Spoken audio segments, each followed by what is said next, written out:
Covid কালীনটোতো আর pass করা নাই, আমি পাস করাই দিছিল। কোভিডতো আর কোনেও পাস করা নাই, আমি পাস করাইহে দিছিল। সাংবাদিক বন্ধু বান্ধৱীসকল, আজি আমাৰ বাবে এটা প্ৰাপ্তিৰ দিন। প্ৰজ্ঞান ভাৰতী আঁচনি আমি আৰম্ভ কৰিছিলোঁ কোভিড পৰিৱেশৰ বাবে। মাজত এটা বছৰ এই আঁচনি আমি ৰূপায়ণ কৰিব পৰা নাছিলোঁ।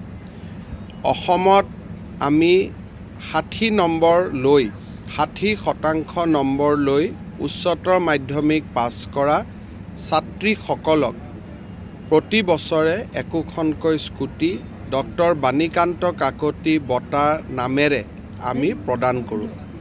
প্ৰথমবাৰৰ বাবে এইবাৰ উচ্চতৰ মাধ্যমিক পৰীক্ষাত ৭৫% নম্বৰ লাভ কৰা ছাত্ৰসকলৰ বাবেও এই স্কুটি আগবঢ়োৱা হৈছে। প্ৰায় ৩৮,০০০ ছাত্ৰ ছাত্ৰীয়ে এই স্কুটি লাভ কৰিব।